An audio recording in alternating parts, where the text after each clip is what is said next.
What it do, everybody? Welcome back to another Wednesday edition of Winning Wednesday here on Fourth and Go. I'm Dave Kleckner. That's Marc Tomasini. And my Phillies came up, our Phillies came up big today. Big walk-off in the ninth, wearing the stripes. Marc, what's up, bud? What up? What up? It's another Winning Wednesday, as we do here on the Heat Ratio. Right. Stubby came up huge. Hell of a day. Hell of a day. I was sitting in my basement just trying to wrap up the day, but I had the game on in the background. I want to say it was 2-2. It might have been 1-2, 2-2. It was right around there, down the last strike. Yep. And when he ripped that thing, I just started standing up, going nuts. A Yeah. couple kids came down like, "What's wrong?" I was like, "Nothing's wrong." That win meant everything because, and as you probably know, last night hurt. And last night hurt for a lot of reasons. I think Rob Thompson really kind of blew the game. Last night we're talking about the Marlins winning 11-9. Yeah. Phillies go down 4-0, go up 8-4. Eflin goes I want to say 5. He ends up going 6 innings, but he went 5 innings of one-hit ball, still only had 80 pitches, and they pull him in the 7th. And 7th, Familia comes in, blows it. And then the 9th, Knable. When they took the lead again, he can't be the closer anymore. So let's start with last night, and we'll get to the excitement of today. But I thought it was a bad move pulling Eflin. Thought it was a bad move rolling out there with Knable again. I mean, he just walks everyone, and it's over. Yeah. So in regards to last night, we hear today before the game, earlier this morning, he pretty much said we're backing off of Knable at this point for, 9th inning closer work. We're not going to, commit to him as being the closer. I think he actually said last night that we're not going to commit to him. And then today they said we're backing off of him being the closer. So, they finally realized it. I mean, look, as much as that loss hurt last night, I actually think that it might be a good learning lesson for Thompson. That's not a bad point. The manager, he's got to take his lumps. Just just get it right going forward now. Yeah, everything you touch is not going to be perfect, and I get that. So it's not like I expect Rob Thompson to be perfect. And I get it, and it's okay to make a few mistakes. It's okay to maybe trust some guys that we don't necessarily have trust in. But now you're right. Now it's the feel and adjust period, and it's do you keep rolling with them? And it sounds like they might not. Yeah, no, I think they've made their decision. Sir Anthony? I hope so. I mean, but I hope it works. Like the whole thing with the closer is they're a different headspace. Can they handle it or not? It's just one of those things that you can have the best stuff, but if you don't have the mental makeup for it, there's just something about being in that closing spot.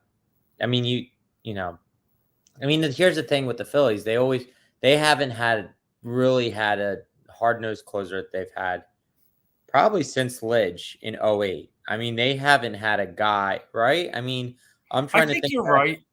Yeah. Like somebody that they could just that was locked in every time he went out. I mean, they've gone through Neris's and Papelbon came after that too, right? He did, but obviously, no, he stunk. That was on the tail end of his career. Boston was his best stuff, and then you just never saw it again. No, I guess my point was, I think they tried, right? I think they tried the Papelbon experiment. I think they went out and tried the what's the kid's name that was a White Sox closer, and then he just got hurt into and Yankees. It'll come to me, and he got hurt in April or May, and Robertson? Yes, David Robertson. Yep, they went out. He had a 3-year contract, and he pitched maybe 2 games. Yeah, but I mean, you're right. Since then, they've been going on the cheap, and they've been trying to figure this out. And right, get guys off of injury so they don't have to pay much. And it kind of looks like maybe Neris was the guy maybe they should have held on to. He's doing it in Houston. He is doing it in Houston. Cease, what's up, buddy? Yeah, we are real elated, real excited, real pumped up about the Phillies in the game today. And we're about to get right into that. So, yeah, all right, we roll off last night. And, you take one on the chin, you move on. And today just felt weird, right? And I'll give you the dynamics of it from my perspective. Gibson pitched a gem. Right. And they're going against a bullpen pitcher. in on the other side, and the guy just keeps mowing them down, out after out, three Ks, nothing crazy, but just toss them over, put it in play, and the Phillies just, they get a triple 1 inning, no outs with Nothing Hoskins, can't get them in. It was just very frustrating, and when I saw it come down to the ninth, I'm like, here we go. The Marlins hit a little flip home run off the foul pole. Right. It wasn't smoked. Rhys Hoskins hits one 409 and a half. Can't get over the metal fence in center field. The high tall one gets a triple and gets stuck on third. It was just like one of those. Okay, we've won too many. This one's just going to be not our day. Right. And we get into the ninth. Didi gets 3-2. Swings the ball forward. High fastball. He can't. If I was a pitcher, I'd throw every single high fastball in my repertoire to Didi, and he'd be done in 3 pitches. But then we get bombed. He fouled a few off, fouled off, and hit a nice single to get the rally going. Then we get JT as the pinch hitter. Gets probably bad strike call on him, but fights a walk. Yeah. And then Munoz. Came up. Munoz, yeah, he's been ripping Lehigh Valley, but right. He gets out, and then you're like, Stubbs. Oh, can Stubbs just roll this? Because we got Schwarber, we got Hoskins. Can we do anything? Let me paint the picture for you. So I'm coming home from work, and I have the game on in the car, and I listen to the whole ninth inning, and Fransky goes, Phillies today are 0 for 10 with runners in scoring position as Garrett Stubbs comes up. And I out loud said, probably going to be 0 for 11 at this point. Yeah. Ye had little faith, and I did. And I'll be honest. And he fought off. He worked. There was a couple. And the funny thing was right before we came on, they had the replay on, and it was literally JT's at bat. And I watched it through and just watched it again. And, Stubbs fought off. There are a couple, wild balls. I think Cook was trying to get Cook. Yeah. He was trying to get him to chase outside, and it just wasn't happening. And then Stubbs just lays it. And I'll tell you, so like I said, I had the thing is you sometimes forget how great Fransky is, because he's awesome. You just hear the ball hit, and he just called it. And driving, I had chills down my legs. He crushed it down the right field line. Yeah. And it was just, and I was and I literally was like this, driving, oh my God, what the hell? And then I ran home, and my girlfriend was watching some on TV. I'm like, I need to watch this replay out. And I was excited. And that's it. Look at us. June 15th. We're, right now, I think, what's that get them? 32-31, I think, overall. Are we 32-31 or yeah. Yeah, I think with the last night put us back to 500, and then we won today. 99 games left, but I mean, we're right at the third mark of the season. A little past 40% mark, and we're pumped, and we're running around. Yeah. I'm clapping in the basement like a little kid when Stubbs hits that. You're running in to watch it, and that's what baseball can do for us, and that's why we are so much of a baseball town. When this team's playing well, you watch it this weekend with the Diamondback series. They were getting 40,000.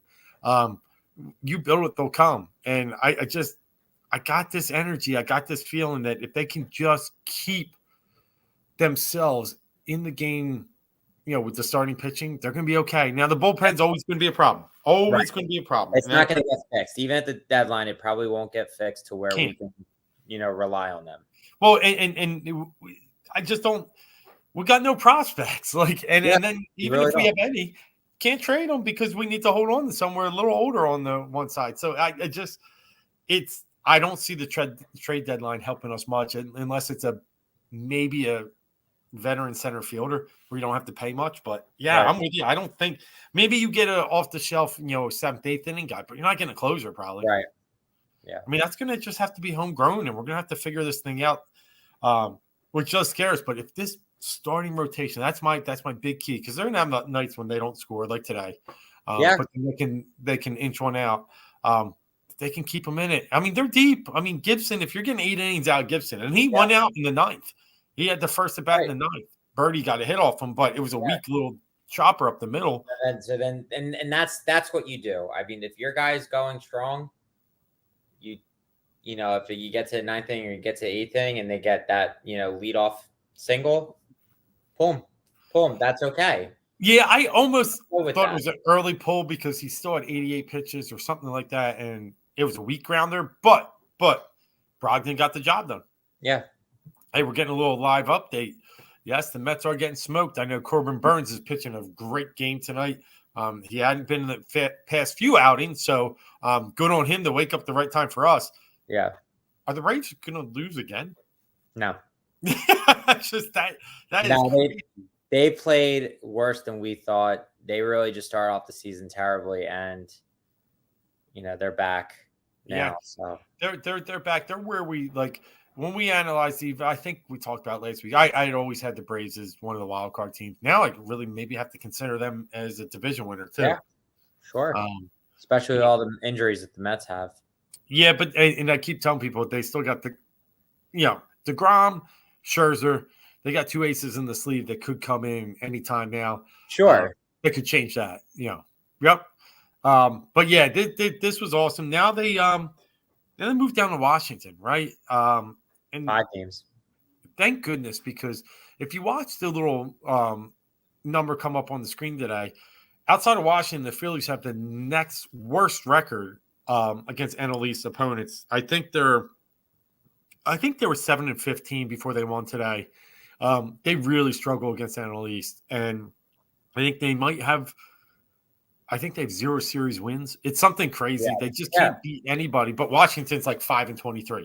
So here's the chance for them to really get that number back up, because the Phillies outside the NL East are like 8 or 9 games over 500. Right. It's crazy. So I think this is the start of it. They get Corbin. They get and we got Wheeler going. Should be a really decided advantage there. And I'm feeling some energy off today that can roll us right into this series. And it starts tomorrow. It's a 4-gamer. Right. What do you think when they go down to Washington? What's a good series for this team? Is it 4 or 5? I thought. Oh, is it 5? I think they're playing a doubleheader Friday. Oh, okay, cool. So with that being said, what do we want? Good or just like? I really think you gotta win 4 or 5. Well, you buried yourself a little bit, so Yeah. you got. I think 4 or 5 is the call target. yourself out. Yep. It's inevitable that you just have a night where it just doesn't work. I get it. 4 or 5. I like it. I mean, you got Wheeler going, like we said, tomorrow. Really going to be huge. You've played favorite. better teams. You've played them harder. The Nats aren't usually the team that gives us the problem. Here's the thing about this series against the Marlins. We haven't beaten the Marlins in a series in God knows how long, and yet we've always been superior to them. So that was kind of a monkey off of their back too. So hopefully they can, pull it together. Very true. That was their first series win. But yeah, Cease was at the game Friday night. Sent me a little picture of that bobblehead. That's awesome. That was a fun game. Yeah, we forget about Sunday. I'm with you. Yeah, that was one of those. We just turn our heads and 13-1. We walk away. It was just Suarez. It was funky early in that game. He gets a ground ball right back to him, throws it home to JT for a potential double play, home to first. JT just flat out drops it. And again, last night, JT drops a pop-up in the 9th inning that allows Aguilar to get the game-winning double right after that. I hate to say it, but right now JT's worried. I'm a little concerned, and I'm a little concerned about Castellanos. But if you have concerns and you're still winning 10 out of 12, 11 out of 13 games, those guys are coming back. And then he says, 5 games. He says a sweep, and listen. I love it. I love the idea. Washington really only has Gray and Corbin scheduled right now. We don't know what else they're going to throw out there. Fetty through today. So Braves are about sweeping them right now. So there is a shot. And it looks like the Phillies are lined up to throw everybody. Just not sure, like you said, that doubleheader game, I'm not sure what they'll do in the second half of that. Right. Because today, they're not going to get Gibson this weekend. Right. Because it's a 4-day, 5-gamer. So I wonder what they'll do. I wonder if they'll actually bring someone up or if they're going to go like a long bullpen game. I wonder. We'll see. Yeah.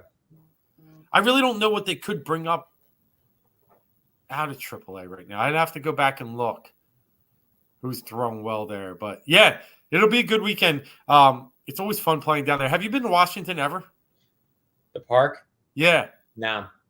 It's pretty cool. It's a lot like Citizens Bank Park, kind of an open like left field foul pole area where everybody congregates.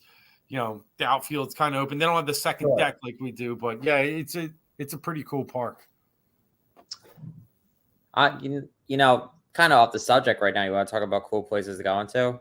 Yeah. I just went to the Pro Football Hall of Fame. Did you headed out to Canton? Yeah, well, I had a wedding out in Fremont, Ohio, and then we drove there because flying's crazy. And I love driving right now. yeah, Even though people are like it's expensive, $5 a gallon. I get it. But I guess get what it, but plane fuel is? it was like $400 or $500 round trip to Cleveland. I told my girlfriend You probably drove for 2 gallons, like you filled up twice. what?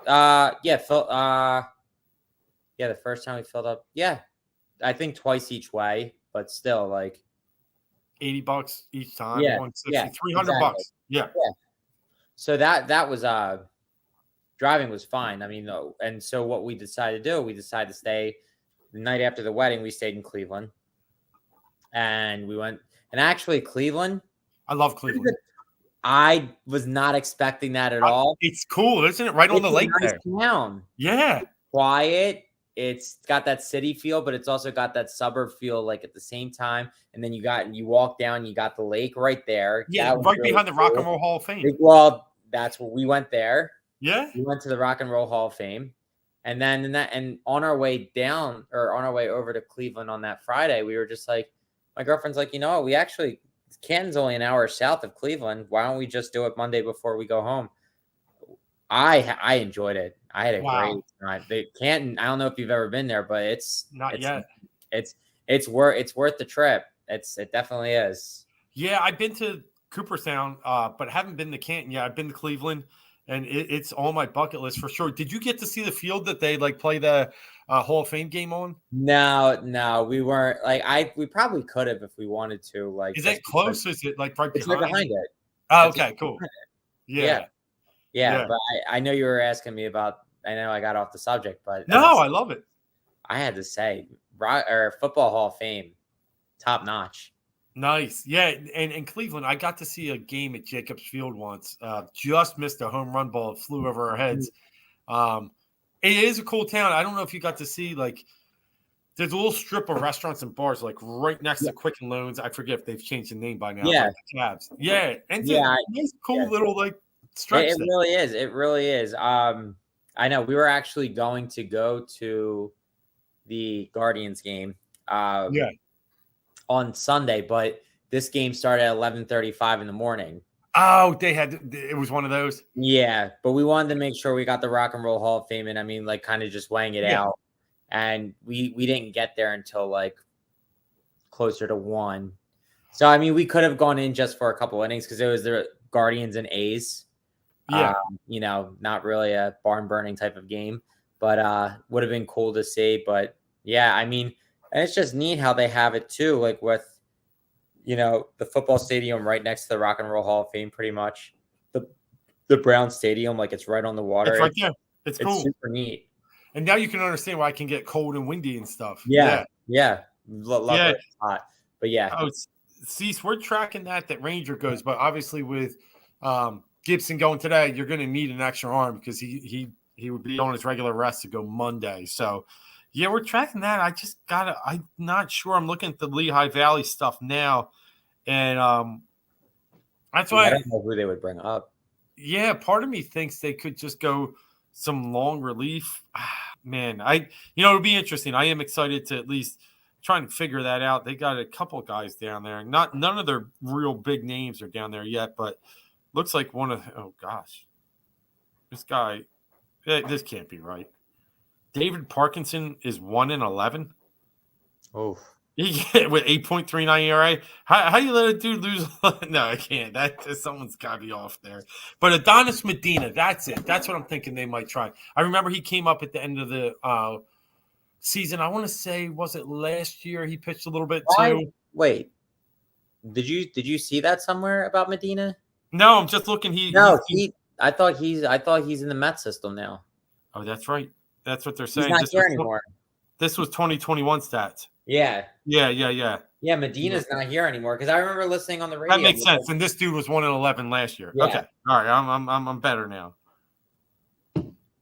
Yeah, that was weird when I did hear that Medina was up there. I forget what we did there because he was decent. Yeah. But yeah, He's a, okay. he's a guy that we held close to the chest and when it came to trades. Yes, exactly. And then he just ends up going that New York's just able to sign him. So I guess they didn't see enough in him. So I haven't really done anything spectacular up there, but And I know they like Micah Bell and Andrew Painter, but I think both they're those guys are low A's. They're still fresh. Yeah. Yeah. So definitely gonna have to see what they do in that game. And hopefully, you get a great game out of Wheeler tomorrow and a good game out of Ranger in game 1 on Friday. And you're okay to really maybe play a bullpen type game. So Right. But definitely excited. Last question I have on the Phillies before we get out of here. We've obviously talked the closer role and such. Just real quick, I mean, I know like we got hot there for a second with Stott, but they've experimented this week with Matt Vierling playing a lot of infield positions. Have you noticed that? He played short for a minute. First, he came in after he ran for Hoskins last night. I wonder if they're going to try and play a little lefty righty in that situation. That would be my reasoning for why they would do that. Yeah. I mean, because it's you really don't want to take at bats away from a Stott, bless you, or a Maniac. In these scenarios, like you really don't want to have to do that. Like I said, I'm in the camp of letting them play, figure it out. Don't get me wrong, I want to win, but they also need to get at bats. They need to get, they need to really put their time in. Yeah. So no, but I like Vierling as a platoon guy, a guy that'll split against lefties. Platoon guy, sure. Yeah. So I was just like, outside of that, I mean, they're just gonna have to figure it out because right now it's got to be Bomb every day. It looks like Didi every day, and they're just gonna have to figure out that short, that second base spot. So what happened? Maton's out too. Is that? Yeah, something happened to him because when he went back and caught that one ball, he like hyperextended his arm or something. He's been out for a little bit. Yeah. But he was nice. Yeah, it was nice seeing him back up. Right. Yeah. All right, well, we'll see. We're pumped up. Phillies keep on rolling. I know the Braves are, the Mets are. This NL East is starting to become what we thought it was going to be. Yes. That's a 3-team race. Yeah, good teams, 3-team race. The Marlins are decent. They are, but I just don't think they have enough horsepower to really probably stretch this thing out. But they are positive run differential. Oh, yeah. Yeah. Yeah. All right, let's talk NBA Finals. Marc, I said it the other week, and I don't know if it's going to come true, and I wish I bet it, but I didn't. Golden State in 6. Yeah. And at this point, I'm not sure what Boston can do adjustment-wise to really change things because when you got Steph Curry going 0 for 9 from 3 and you still lose by double digits and 14, 15 points? I think, what was it, 233 games in a row with a 3 Yeah. I'm not sure, man. I'm not sure. I mean, we all love Tatum, but I think you found the Tatum stopper. And when Wiggins is just when Wiggins can do that to their number one, it just absolutely they won game 1 so miraculously with this huge 3-point shooting in the fourth quarter. That's not happening right now. And if they don't hit threes and Tatum's bottled up, what adjustments can they make to beat this team? I'm just not sure. Yeah, like it's something that I said last week just about guys like Wiggins and Porter stepping up for them. I forget who it was. Somebody was on JJ Redick's podcast and was like, and pretty much said, watch, Wiggins is going to eat up Tatum. Yeah. And that's been what's happening. And Tatum's kind of come back down to earth a little bit. He's been prone to turnovers and he just hasn't really been able to do anything. And, you've seen Horford slow down. Yep. And it's just not enough. Like there's not enough behind Tatum at this point. And when he's bottled up, forget about it. And, we this definitely is a different Warriors team than Warriors teams in the past, but Yep. they're making it work. They're making it work. I think against other teams, this might be the Warriors wouldn't be having as good of a time. I think it would be more difficult, but Boston came in hot, but they've been cooled down. Yeah. Because I was feeling good about Boston. Quite frankly, like a lot of me wanted to pick Boston, and it did because I did think they had this little magic going. But my concern was Boston just didn't. They've always found ways to make it hard on themselves. To go 7 in Milwaukee, they'll go 7 Miami. They were just never smooth enough to close series out. And you saw it when you're up 2-1. You got a home game in Game 4. You lose that game. That was and it's not over yet. Boston can still win this thing, but that was kind of the series to me. Like, Steph had a 40-pointer. Hey, Golden State. I don't even. I'll say this till I'm blue in the face. I'm not sold they're the best team in the NBA, but they're just doing enough. Like you said, like any other team, they'll probably beat Miami. But like a Milwaukee, I think would give them fits. There's nobody on that team. They have no center. Yeah, nobody more athleticism. Yeah. I think they have a couple more consistent players. From top to bottom. I think really just with Boston, you really have to Tatum and Brown, which by the way, were awesome enough to beat Brooklyn, Milwaukee, and Miami. So they're great. Don't get me wrong. They're just a lot like they gained a lot of miles too. I mean, Golden State got lucky they didn't have to play Phoenix too. Right. No, I know, but I mean, I think the thing about the Warriors is Steve Kerr is still a good coach. Yep. They're athletic, and they play defense. They do. They play some nasty defense. And I'm very proud of Wiggins because he's been kind of like, listen, I think he got drafted by Cleveland and then got traded to Minnesota. Yeah. Right? Yeah, was that part of the Kevin Love? What? Was that Kevin Love? Excuse me. Yeah. So that was when. Because they had the number 1 pick the year before that kid from Canada. What's his face? Yes. I think they had the number 1 pick 3 out of the. Yeah, Kyrie, Bennett, Anthony Bennett. That's it. Yep. And then 2 years later, they had Wiggins. Because the thing was, though, there was talk that Embiid was going to be number 1 overall. And then he got hurt. And he had the back surgery and the foot thing. Yep. So then Parker went to Chicago. Was it Chicago? I think. It might have been Milwaukee at the time. No, he went Milwaukee. No, he was Milwaukee, I think. Milwaukee. He ended up with Chicago later. That's what it was. And then Embiid 3 to us. Yeah. Yeah. So then they package Wiggins and Bennett and a few other things for Love. Yeah. So he never plays a second for. Right. That LeBron pretty much said, here, I'm getting Kevin Love. And it was like inevitable when they got the number 1 pick that they were trading for Love. And I remember watching Wiggins in college. I said, this guy is awesome. The one thing I never liked about Wiggins, and it's hard to see in 1 year of college because you're men among boys at times, and that is that as we got going here, he seemed to never be able to dominate from a mental part of the game. Like he always had the skills, but like he just never was able to be.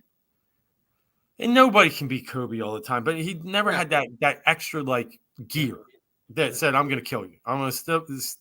No. I'm putting my foot on your throat and I'm pressing down. No, he would put it on the throat and just sit there.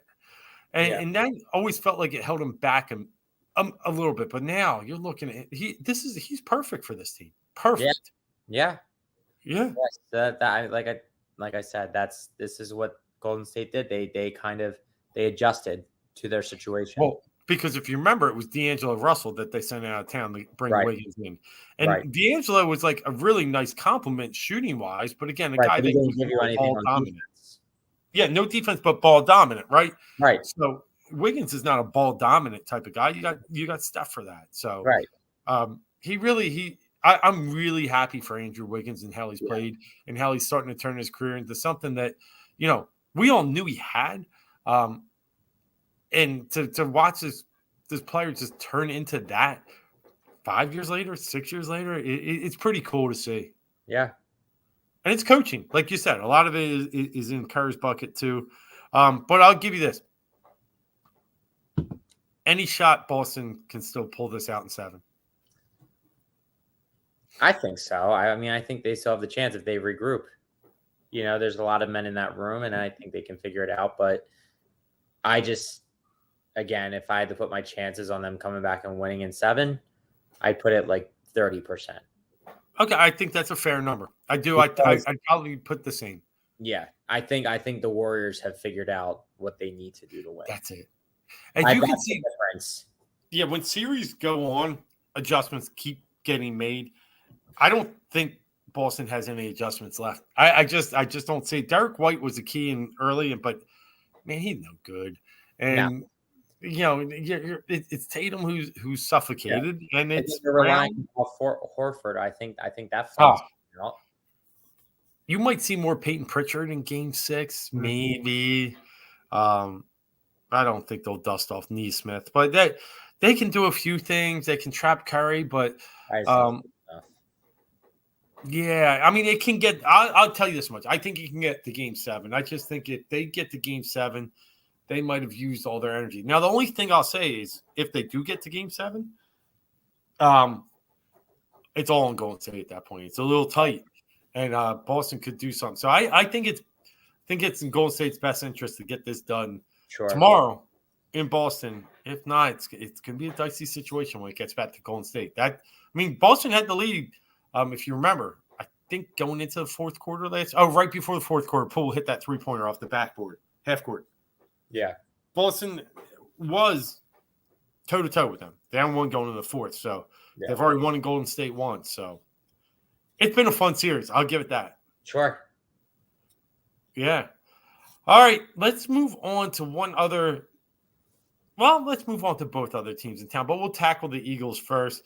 Mark, not a ton of news. The only thing I'm seeing out there that's getting hyped up right now, and you can correct me if you got anything else, is the Nick Sirianni Love Fest. I guess he's hanging out with the Dick Vermeils and some other people, and I guess we went through this a little bit last year in OTAs right before camp broke.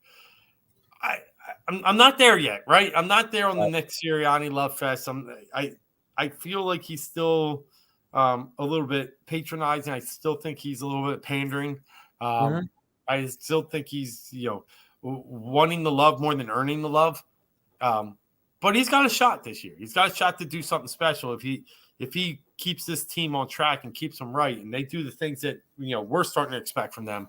He's got a shot. But I find it's just a little forced right now. Well, of course. Yeah, I think him coming out and saying that he's giving the duties to Steichen, calling the plays, I think he's trying to put himself in the best position, which I think is good. But I think there's just a lot of news that is coming with it that's not news at this point. I also think it's a little weird that they're going to, very minimal practices and stuff like that. It doesn't, I don't think this is kind of what they did last year with the, Jalen Hurts didn't play in the preseason at all. I don't think he earned that right not to. Don't get me wrong. I don't want him in bloodshed and, but you got to get some snaps in. So I don't get why there is this love fest. Like, I know everybody wants it to happen, but yeah, I think he's still got to, pay his dues and lumps, and we're not. And everybody's saying they made the playoffs last year. Yes, they did, but they also didn't beat anybody. And that's scary. And I'm not saying that they can't do it, that they can't make it to the playoffs again this year, because I do feel good about this team. But they have to prove it.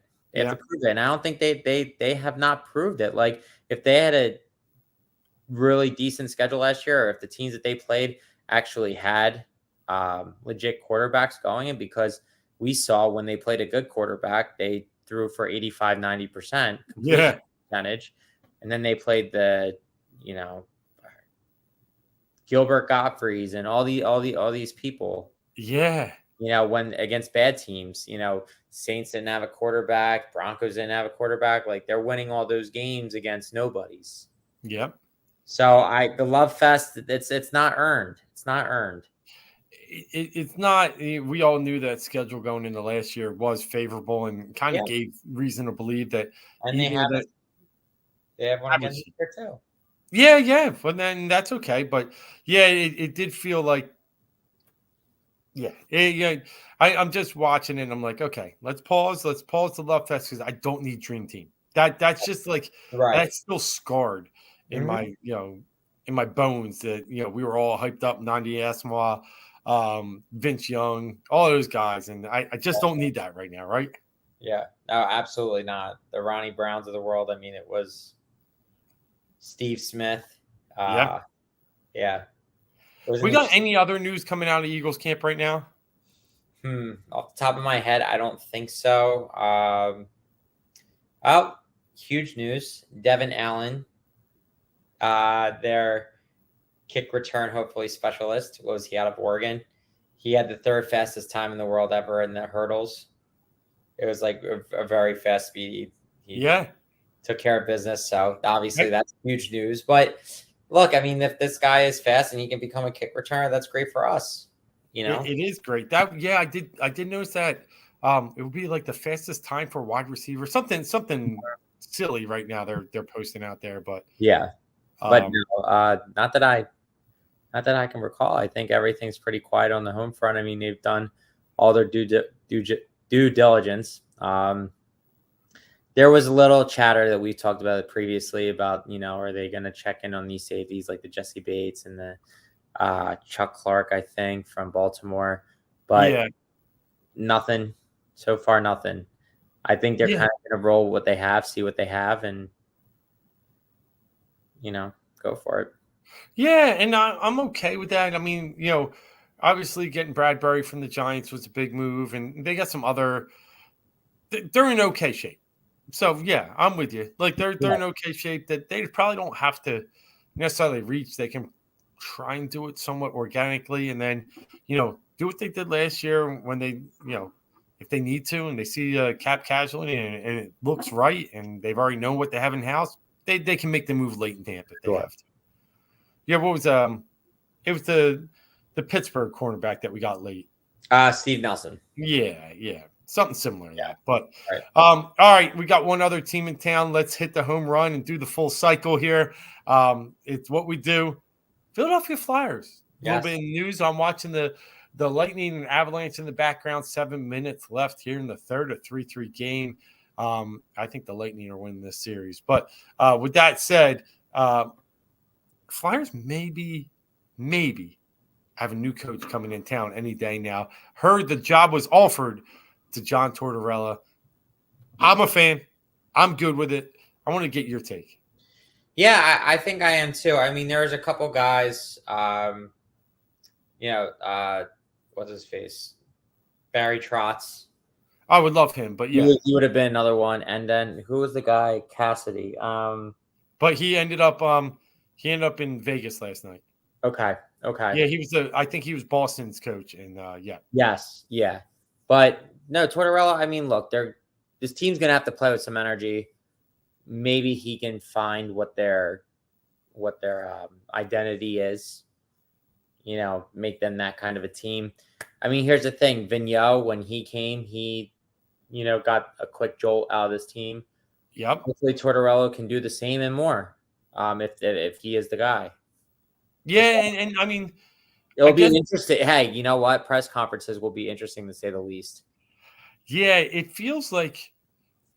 So here's the thing. It feels like it's what the Flyers are going to do. I mean, he's kind of that guy like Laviolette was with a couple teams and then ended up coming here and did give us that fire for a little bit. It was great. And obviously we went out and got Hackstall, and that didn't work out well. And then that was from the college ranks. And then they go get Vigneault from the Rangers, who always turns around a team pretty quick.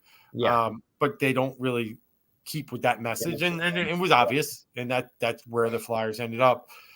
It seems like they are out there trying to not go back into that college coach realm, and I'm okay with that. I wanted somebody like you said, like Trotz, or as we're seeing today, Tortorella. I'm good with either. I kind of lean more towards the Trotz. I thought he was more of the quiet type, which I liked. Yeah. But feisty might work. I'm okay. I'm okay. They need Yeah. something. Yeah, they need to fire up this team. Other news in town. I mean, is it going to happen? Maybe, maybe not. But Johnny Gaudreau is a free agent. Johnny Hockey. He's going to be out there. He's not going to look for a hometown discount, and we're not going to give him a discount. No, He would earn he it, wants to be here, but it's just whether somebody else offers him more.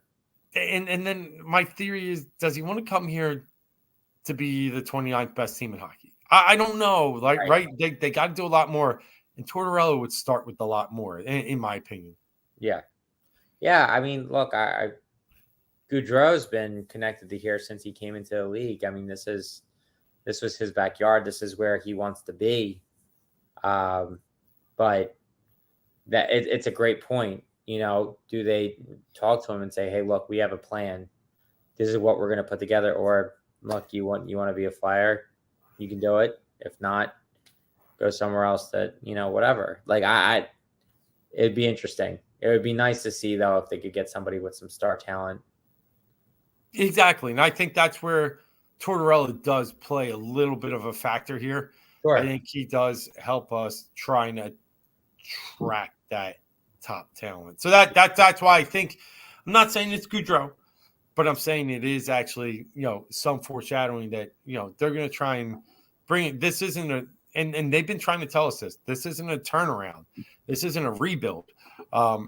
We think we have talent here to get this going quick. I know Ryan Ellis didn't play much. I do know they have some. They have some pieces. There's a couple first rounders that, maybe if they, the Morgan Frost, the Cam Yorks, like I know Cam York is probably further away, but you got a couple guys that can play. Yep. I mean, Farabee. I mean, we'll see. Giroux coming back? Ha. I hope not. I'll be honest. I think we traded him. Let's not do this. Yeah, that's where I'm at. We turned that page. Yeah, we're good. We're good. I mean, look, I was saying it before. Giroux played well still, but I think they needed to trade him a couple years ago, legitimately, years ago, because he wasn't going to give anything more to this team. Yeah. Yep. No, I think you're right. But it's at least exciting news. Hockey's been fantastic in these playoffs. And the Flyers got a chance to maybe be a little bit in the news coming up here. So I'm excited. I hope they get the deal done. I hope it's probably on Tortorella right now to really decide if this is a place that he can actually, hang his hat and have a few years and the shot to turn this around. Mark, as always, we're coming up on Father's Day weekend. And one of the big things on Father's Day weekend, at least for me, I think you watch it a little bit, U.S. Open. Yeah. A lot of news coming out, of Boston right now. And, that's where it's being played. It's being played at I think it's called the Country Club up there with all the live golf stuff. And we hit on that last week. But I got to ask you, you're going to pay attention this weekend? Well, I am, because I have just a touch of skin in the game. Nice. For my fantasy football league, we take the U.S. Open and trying to think. Are we British Open? Maybe no. I think maybe we're taking. So we take the top 10 and we draft them like random pick. Yeah. From hats, name and golfer, and John Rahm with the third best odds is my golfer. Oh, nice. But then we do the same thing again for the next tournament, and then our collective score between the two for each person is their, first person gets to pick their first pick, and then so on and so forth. Dude, that's awesome. So you got Rombo. I love it. I love it. Yeah. I think Rahm's one of those guys actually right now, like really under the radar. He is the reigning U.S. Open champion as he won down or over in Torrey Pines last year. Yeah. Yeah, that's pretty cool, man. That'll be fun. I'll tell you, Rory's probably the hottest golfer on the planet right now, just based upon his RBC Canadian win last week. Been playing really well lately. He's going to get a lot of skin. A lot of people are going to ride him. I think it's going to be really, really, really tough. He might have used a lot of energy and a lot of equity to kind of win that tournament last weekend. Same with JT coming in with a 63 and I think 64 over the weekend. I think those two guys, as much as I'm cheering for them, it's going to be a little tougher. I kind of like a guy sitting back. I like Morikawa a little bit. I think you got to be precise with your irons, and he's the world-class iron player. I like him. He's already won 2 majors, PGA and British, so it's a guy I'm keeping an eye on. I like Morikawa. I like your guy Rom there, though. I do. I really do. And then I guess if I had to dive a little deeper, I'll keep an eye on Brooks, too. Okay. My man Brooks is always in these majors. Yeah. Well, he just got married too, so we'll see whether that helps or hurts him. It does both, right? I mean, it probably distracts you beforehand, but maybe you can play a little freer afterwards. Yeah, we will see. I agree with you. But one thing I know is it's always a fun weekend of golf. I'm a little bit disappointed that the live golf has kind of distracted some of that and taken it away. But hey, that's not mine to figure out. I get to still watch all these guys playing. So we got that. We got Phillies this weekend. It's just going to be a fun weekend, and maybe we're getting to Game 7 on Father's Day. We'll see. But besides that, Mark, you got anything else cooking? No, like I said, very excited with the Hall of Fame. I thought that was great. Something that we'll get there. I just thought it was so cool. It was just a lot of interactive stuff that you could do. And then just seeing all the bust, just being able to just go see every like it's weird. Like there's literally a whole room dedicated to, figureheads. Yeah. But it's just so cool to know like that guy was here. He did this. And then they have 2 different movie like theaters, like presentations, one where the room spins and stuff like that. It's just they put a lot of effort into it. It's it comes out really good. It's worth every penny. Just the things that you're seeing, the stuff that's right in front of your face. It's really cool. That's cool because I'll tell you, and it was unexpected. Like I said, we figured it out Friday night that we would go do it Monday. And it's the one cool place I've been that's similar to that. I did get to go to Lambeau Field, and they have a Hall of Fame in their basement. It's Green Bay Packer Hall of Fame. You get to sit in Lombardi's desk. But one of the really cool spots was you got to line up next to I want to say it was the Packers 61 offensive line. I'm about the size of their offensive lineman back then. Right. They were like, maybe 210, 220, like, I don't know, and 6 foot at the most. These guys weren't big. It was a different game being played back then. And you're right. When you get to see like cool stuff like that in person, it's cool. Yeah. Yeah. No, that's what I meant to say. The one theater spins, and then the other one is, you go into a locker room. Okay. And they have it all done up like the locker room. They have all these players, lockers and stuff like that. And then you watch like a show. Joe Namath narrates it, and like it's very 3D. It's like right there. The sounds are heavy. It makes you feel like it's really, really cool. Yeah. They did a great job with it. Oh, that's awesome. I tell you. And the thing is, like, kids would enjoy it. Yeah. That's what they make those things for. Yes. Like, obviously, like us old guys, we can go and we can, and look at the stuff and just be like, wow, yeah, that's blah, blah, blah, blah. But, I mean, there's a thing where you can, like, make your judgments on challenge calls and stuff like that. Like, you go in a booth and you put the headphones on and you get to look at, like, 3 different angles of the play, and you get to make your decision whether it was a, incomplete or a fumble, like that kind of stuff. I'm telling you, it's really, really cool. That's awesome. Yeah. Did you get any chance to see my boy Brett Favre? Because I'm missing him. Was he there? Yeah, I need some more Favre in my life. Yeah, I mean his bust was there. Oh, can you touch it? You can actually. Oh, I'm in. I'm taking the ride. I'm surprised. I'm surprised you can they're right there. Like there's Aren't the nothing. Eagles playing in the Hall of Fame game this year? No.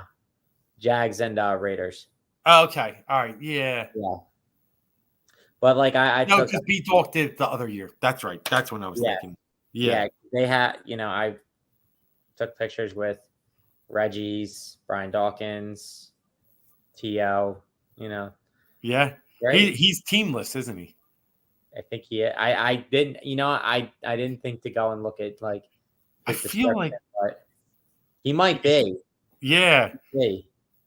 He's got something weird going on, but that's really cool.